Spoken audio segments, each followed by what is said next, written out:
Be honest with yourself. Do you actually have your life together? Or are you just drifting through each day, scrolling, wasting time, and telling yourself you'll figure it out later? The truth is, most people never figure it out, and they stay stuck in the same cycles, making the same mistakes, and wondering why nothing ever changes. If you don't take control now, years will pass, and you'll still be stuck in the same place full of regret. But it doesn't have to be that way. In this video, I'm going to show you exactly how to escape the trap and level up in every area of your life. And finally, start becoming the person you know you're meant to be. Let's get into it. Babe, wake up. Lanik dropped another one.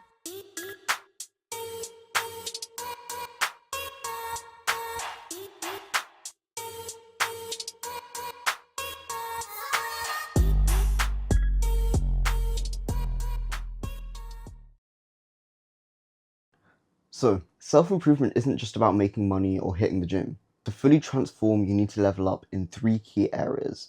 And those 3 key areas are your physical, which is your external world, your mental, which is your mindset and your discipline, and finally, spiritual, which is your internal world. So to go a little bit deeper into these 3 sections, we're going to start off with physical, i.e. your external world. So the 3 bits that come under this, the big 3, are material assets, which is like money, lifestyle, resources. Next would be looks maxing, so that's like going to the gym, skincare, grooming, dressing well, basically just taking care of yourself. And finally, status, how the world perceives you, your reputation, and influence. Next, to go into mental, which is your mindset and discipline. So discipline is doing what needs to be done, even when you don't feel like it. A mental fortitude, which is your strength to handle setbacks, failure, and criticism. And finally, resilience, the ability to get back up after every loss. Now finally, the 3rd section of self-improvement, which is your spiritual, your internal world. So this is about your relationship with God, yourself, and others, and you can improve these things through meditation and journaling. Now, meditation and journaling are 2 completely separate topics that I can make separate videos about, which I probably will do in the future. So stay tuned for those, and I'll give you full guides on how to meditate and how to journal to your benefit. But honestly, anything in here you can meditate and journal about, and it will help you so much in your progression. Now, the next point on spiritual would be building strong relationships and understanding the feminine and masculine divide/polarity, understanding the natural dynamics between men and women. And finally, purpose and fulfillment, finding meaning in your life beyond just money and status. And happiness, the byproduct of self-mastery and growth. So in terms of purpose, I already have a video out on that, how to find your purpose. If you haven't watched it yet, click up here to watch it. And happiness, I also have a video out on that called Happiness is Overrated. Honestly, I think it's one of my best videos, so click up here to watch it. So in order to progress through all of these 3 sections or components of self-improvement, with the physical, it's always best that you start off by going to the gym. You don't need to aim on like bodybuilding or building your physique or anything like that. The main thing is just go to the gym and do some sort of workout, whether that be CrossFit, bodybuilding, a full body HIIT workout, whatever you want to do, as long as you're going to the gym and training your discipline physically, straining yourself physically, and training that physical aspect. Because the thing is, training yourself physically can translate itself into so many other aspects of self-improvement. You learn about progressive overload when you learn about bodybuilding, and that same concept can be applied to everything that you want to learn in life, every skill that you want to develop. If you progressively overload it, you become better and better at it. If you don't understand what progressive overload is, what it means is you start off small, you start off slow, and you gradually, over time, increase the weight, increase the reps, increase the tension, increase the intensity of what you're doing, and test how far your muscle can go over time. And by doing that, you're forcing the muscle to grow. So say, for example, you're trying to learn a skill of, I don't know, say, for example, you're trying to read, right? You've never been good at reading, you hate reading, but you want to train the skill of learning to read. You want to get better and better at reading. You want to read more and more every day. So what you can do is you can start off small and be like, okay, today I'm going to read 5 pages. If you can't read 5 pages, okay, I'm going to read 1 page today. And then tomorrow, I'm going to read 2. Tomorrow, well, not tomorrow, but the day after that, I'm going to read 4. And then the day after that, I'm going to read 8. And then every single time you're increasing it a little bit more. Just you're increasing that intensity. And by increasing that intensity, you're focusing on progressively overloading that skill. And this progressively overloading concept can be applied to every single aspect of your life, every single skill that you want to develop. And that's why it's so important to go to the gym and develop yourself physically, because it ingrains this mentality of progressive overload in your head. And the next part that I put about like looks maxing and all of that, people might think I'm being really vain by saying, oh, you need to focus on improving your looks and gym and skincare and grooming and dressing well. Well, no, honestly, vanity isn't a bad thing unless you take it to the extreme. Caring about the way you look is very important. Like right now, I have this little fucking tuft of hair that's sticking out right there, and it's really bothering me. But I still have my hair done up nice. I'm still wearing a nice outfit. I'm still caring about the way that I look, and because of that, I'm able to present myself in a better way. And the other thing is, every single time you meet someone in your life, the first 10 seconds of when they see you is where they'll base most of their opinions of you off of. So if you don't look good, if you look scruffy, if you look homeless, they're going to think you're homeless. You have to present yourself in a well-looking manner. And that's all what looks back thing is about. You have to... Why wouldn't you care about how you look? I honestly find it stupid to the people that don't care about how they look, or it's like, oh, I don't really care, I just... Like, no, you do care, otherwise you'd wear sweats and scrubs every day. Everyone cares to some extent. So why don't you go all out in it and actually make an effort into how you look and making yourself look better? Material assets, even though they're not the most important thing, they are somewhat important. And you want to focus on building them because building your material assets will help you in life in terms of they're another thing, they're another asset, they're another tool in your toolbox to add to your perceived value. Because the thing is, everything in this world is based off of your perceived value. I don't know if you've heard also about the halo effect, which is going back into looks maxing a little bit, but the halo effect is if you look better, you'll have more opportunities in life, which is so true. A lot of people don't believe in it, but I think it's so true. If you don't look like, say for example, again, if like I said, if you looked homeless and then you go to a job interview, do you really think you're going to get that job because you look homeless? If you brushed up and looked well and looked good to do, like you actually have a life and you're not homeless, then yeah, you'll be more likely to get the job because the employer will be thinking, if this is the person, if this is how the person dresses to come to the interview, how are they going to dress to come to work? How are the customers going to perceive them? So all of these things are very, very important. Even material assets, like I said, money, it isn't the most important thing in life. Money isn't the root of happiness and also isn't the root of all evil. However, you need money to live in this world, and money can help you achieve happiness. Money can help you achieve certain things in your life. Money can help you gain certain things in your life. You can be in a better place in life due to money. You don't want money to be the problem of your life. You want to improve your material assets. You want to have a good lifestyle. You want to have good access to good resources around you. Now, the final thing under physical was status, how the world perceives you, your reputation, and your influence. This is very important because before I was focused on my status, I was perceived as a loner. I was perceived as a little bit of a shy kid. I was perceived as just... I wasn't even perceived. People wouldn't even look at me. I was shunned to the corner. No one would pay attention to me, and yeah, that's pretty much it. But then I finally started focusing on my status. How do people perceive me? How do I look? How do I come across to people? What's my reputation? What's my influence? How do people react when I talk to them? How do people react when I speak to them? What do people think of me? And I started focusing on all of those sorts of things in uni. And I don't know if you've watched any of my videos about how I am at uni or how I've been at uni, but it has been a stark contrast and a very, very big difference in how people treat me. There have been times where I've been like in social settings and people have come up to me and been like, yo, you've been hitting the gym? Yeah, and I can't even tell that I look like I hit the gym through my clothes, but people are like, oh, you've been hitting the gym. Damn, that's respect for that man. and they actually respect me. They give me a fist bump. Same with girls and stuff. They also notice. They perceive me differently. I have a big social circle at uni, and people actually notice that and respect that.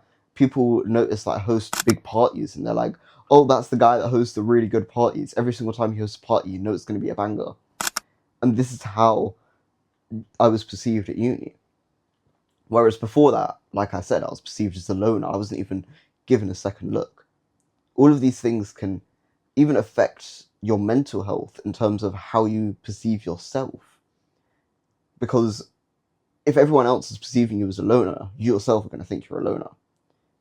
If everyone else thinks of you as that guy, you yourself are going to think of you yourself as that guy. So that's why you want to focus on learning how to actually not manipulate, but control the way people perceive you, your reputation, and your influence. Now, the second part of self-improvement, or the second component, is mental, your mindset and your discipline. Like I said, discipline can be trained through the gym, through progressively overloading as well, progressively overloading in any skill. It doesn't have to specifically be the gym, but I recommend everyone tries to train themselves physically or get into the gym, because the amount of skills and the amount of mindsets and the amount of mental models that it can develop for you are on another level. Every single person that I've told to get into the gym, they've always come back to me and been like, "Bro, I'm so glad you got me to go to the gym, because I'm seeing this progress in my body, I'm seeing this progress in my mentality, my mental health. I'm so much more in a better place in my life." And they become addicted to the gym. There's one friend that I had the other day that was just texting me like, "I love the gym so much.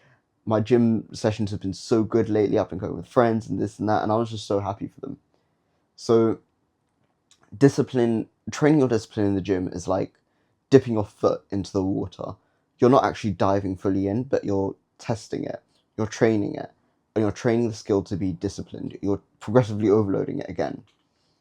The next thing is mental fortitude, strength to handle setbacks, failure, and criticism.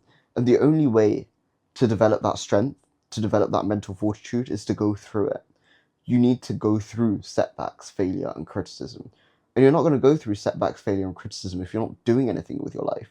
You need to challenge yourself. You need to go out there and do something difficult, do something worth doing. And when you encounter failure, when you encounter setback, don't let that set you back. Don't let that demoralize you. Keep going and keep pushing, because the failure is going to happen. And the failure is how you know you're on the right path. So keep going. And this is what will build your resilience, the ability to get back up every loss. Keep being resilient, keep pushing, and keep moving forward, because that's what you need. Now, the final component of self-improvement, which is spirituality, your internal world. So this is about your relationship with God, yourself, and others. Now, you can work on this by actually working on your relationship with people, having deeper conversations with them, understanding your relationship with them. Ask them questions like, how do you perceive me? Do you think I've had any impact on your life since I've come into your life? Ask them these deep questions. Understand your relationship with them better.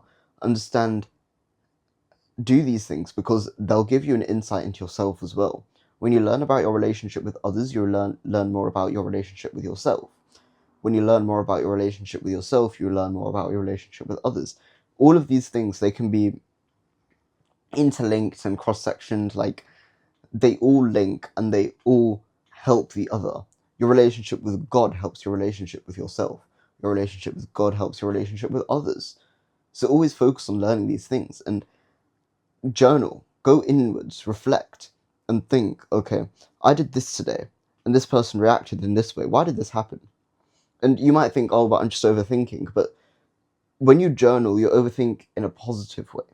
You're reevaluating everything. You're reanalyzing everything. You're understanding things to a level that most people don't. You're making these links in your head that, oh, this happened because of this. In your day, your life and your thoughts and all the events that happened is like a tangled up wire, right? It's all tangled. It's like, it doesn't make any sense, and it's all just a big mess. Then when you journal, when you write out your thoughts, when you think about what you're doing, it all becomes untangled. And sometimes, yeah, it's going to be a little bit still tangled, but on the majority part, it becomes more untangled and you make more sense of what's happening in your day. You understand better what's going on, and you can build yourself. You can understand yourself better.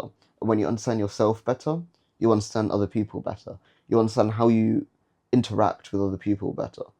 And you can be more religious as well. Now, I'm not here to push religion on you. I'm not here to be preaching any sort of religion, but I do recommend you look up to a higher power because it introduces humility into your life, which eventually is something that you'll need, because once you're on self-improvement, your ego starts to build. You start to think you know everything. There's this curve, I forgot the name of it, where as soon as you start learning something, you start thinking you know absolutely everything in it. You become really egotistical. And then there's this sudden curve point where you suddenly realize, shit, I don't know anything. I'm actually shit at this. There's like so much this that I don't know. And then you go down here and you're like, yeah, I don't know anything. And at that point, most people give up. But then you keep learning, you keep going along, and gradually, you actually become an expert in that field.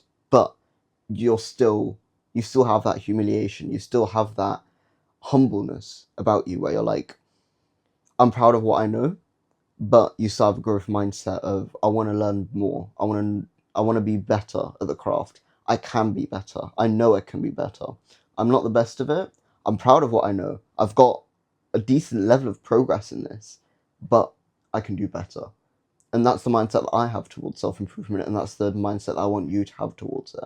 The next couple of points under spiritual is, like I said, building strong relationships. You want to have strong relationships in your life because humans were designed to have relationships. You're not designed to be a loner. You're not designed to lock in and go sit in your room and stare at a screen all day. You're not designed to be alone. You're designed to be with people. You're designed to be communal. You're designed to have a tribe around you. And build strong relationships with those people. Build a strong relationship with your mum. Build a strong relationship with your dad. Build a strong relationship with your siblings. These are people you're going to have around you your entire life. Make good friends. Make good best friends. Make good relationships with women as well. Understand relationships with women. And that goes on to my next point. Understand the feminine and masculine polarity. Understand the natural dynamics between men and women. Unfortunately, men and women aren't equal. Men and women aren't the same. And we never will be. We are so different that that's what's so good about us. That's what brings us together, the fact that we're so different. And you need to understand, how can I be more polarizing to the type of woman that I want to attract? How can I be, if you're a man, how can I be more masculine? If you're a woman, how can I be more feminine? How can I be more polarizing to the man that I want to attract? Understand what femininity means to you, understand what masculinity means to you, and become that. And think, what would the ideal masculine man do in this situation? Finally, under spirituality is purpose and fulfillment and happiness. Like I said, I've already got a video on how to find your purpose, so if you don't know what your purpose is, whether that be your current layer of purpose or your current season of life or your true purpose, go watch that video, figure it out. But finding the meaning in your life beyond money and status is so important, because even though, like I said, you need money to live, you need to have a certain level of status, but that's not the be-all and end-all of life. What is life? What is the meaning of life? Why are you here? What do you actually want to spend the majority of your life on? Do you want to spend the majority of your life working a 9 to 5, serving some person that doesn't even care for you, that could replace you just like that? Do you want that? Is that all your life is? If it is, okay, fair enough. You can go ahead and run with that. But for some people, their life might be beyond that. Their purpose might be beyond that. And that's what you need to figure out. And finally, happiness. Happiness is the byproduct of self-mastery and growth. You can only feel true happiness when you're being productive and working towards something.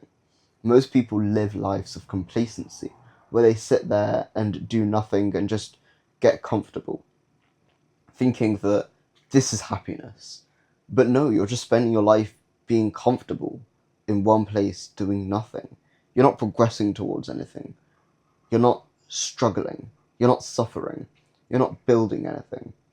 So how are you actually happy when you're just living there in comfort? Anyways, the next section of this video is just to mention the difference between good habits and bad habits. So habits dictate to your future. Every day, you're either reinforcing weakness or strength. So I want to give you a few examples of this. The bad habit would be scrolling on social media for hours, whereas the good habit would be reading or learning a new skill. The bad habit would be eating junk food. The good habit would be cooking clean, high-protein meals. The bad habit would be avoiding the hard work, and the good habit would be facing challenges head-on. You become what you repeatedly do. Replace bad habits with better ones. The next big thing for you to know on self-improvement is instant gratification versus delayed gratification.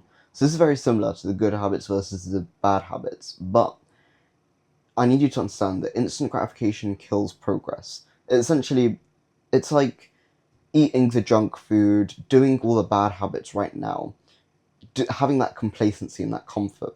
It feels good right now. You'll feel happy right now. But in the future, you're going to look back and be like, man, I'm fat. I feel unhealthy. I can't run. I can't lift anything. I'm weak. And it's going to ruin your future. You're going to get fat. You're going to be unhealthy. And you're going to be thinking, what have I been doing with my life? You need to delay the gratification. Delaying the gratification builds a better future. So instead of ruining your future with instant gratification, you want to build a better one. It sucks right now, but it'll pay off later. Think long term. The more you delay pleasure, the better your life gets. So by delaying the gratification, doing things like going to the gym, you suffer right now. I want you to suffer. If you suffer right now, you'll build a better future for yourself. You're going to be proud of your younger self, thinking, you know what? I'm glad I put in that time when I was younger. I'm glad I suffered back then. Because look at me now. Every time I look in the mirror and look at my physique, I'm like, you know what? I'm glad I spent all of those 5 a.m. going to the gym. Those early mornings where I just really didn't want to go, and I still went. I'm so proud that I did go. I'm so glad that I did go. Because two things. One, it built up my mental resilience. I now know that if I need to get something done, I can. Because when it comes down to it, I'm resilient and I'm disciplined. And secondly, it's allowed me to build this physique that other men respect, other women respect. People look at me and they're like, whoa, how did you do that? But then when they want to hear about, oh, you need to delay the gratification, no one wants to pay attention because you have to suffer right now in order to build for your future. And no one's prepared to hear that because unfortunately it's an ugly truth. But it's what you need to do in order to progress in life, in order to build yourself, in order to improve yourself. Delaying the gratification is one of the best things. And once again, going to the gym teaches you the basis of that. Next, the battle between the old you versus the new you. The old you is weak, addicted, lazy, undisciplined. And the new you will be strong, disciplined, powerful. I need you to develop a hatred towards the old you. You don't improve the old you. You kill the old you. You need to hate the old you. Every time you're tempted to go back, remind yourself why you started. Because hating the old you, having all these negative feelings, negative emotions to the old you, prevent you from going back. You don't want to become that person anymore. You need to reframe your identity, reset your identity to being this person that's disciplined, that's strong, that does the hard work, that delays the gratification, that does all the good habits. Are you that person? Become that person. Kill the current version of you that's going to become the old you. Hate this current person that you are right now and build yourself. Change yourself. You can't create any significant change without any negative emotion. You need to have a level of negative emotion there because negative promotion promotes change. You need to have that change in your life if you want to improve. Don't be afraid of it. Next, the importance of accountability. If you take responsibility, that gives you the authority to change things. No one's coming to save you, so stop blaming others. Your life is 100% your responsibility. You're exactly where you deserve to be right now. And it's a harsh truth, but the sooner you accept it, the sooner you can change it. If you're suffering right now, if you're depressed, if you hate your life, good. You deserve it. You deserve to feel the way you feel, and you deserve to be where you are in life right now. Because you're the person that's put yourself in that position. You are solely the only person that can change where you are in life. I can guide you, and that's what I'm here to do. I'm here trying to help you and guide you and inspiring all these thoughts in your head, but realistically, what are you doing with your life? Why aren't you taking any action? I can tell you, go do this, go do that, go to the gym, do the good habits, delay the gratification. But are you actually going to take any action? It's up to you to take that action. Start today. You need to take accountability for your life. Stop blaming other people, stop blaming external events. It's your fault. Fix it.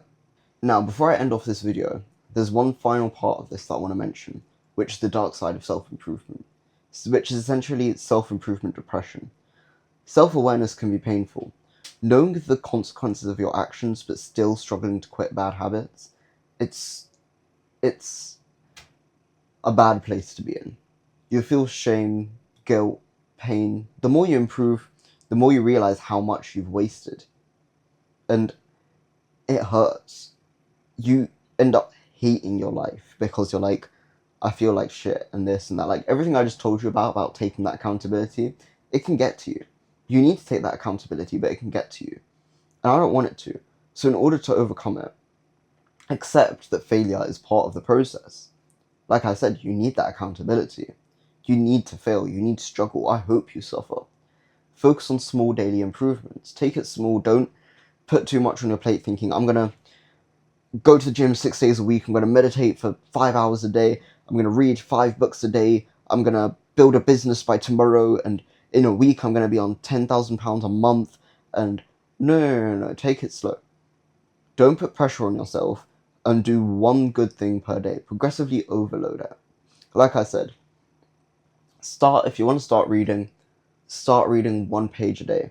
If you want to start journaling 1 page a day. If you want to start meditating, meditate for 5 minutes. You want to start going to the gym? Go to the gym for half an hour. Do a couple of sets. See how you feel. Take it slow. I don't want you to go all in and then get scared off.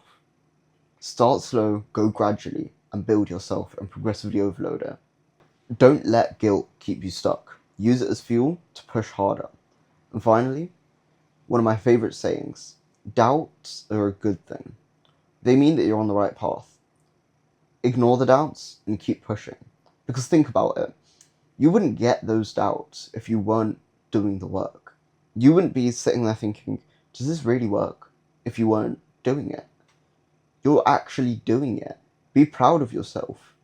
You're actually doing the work. Take that doubt and think, you know what?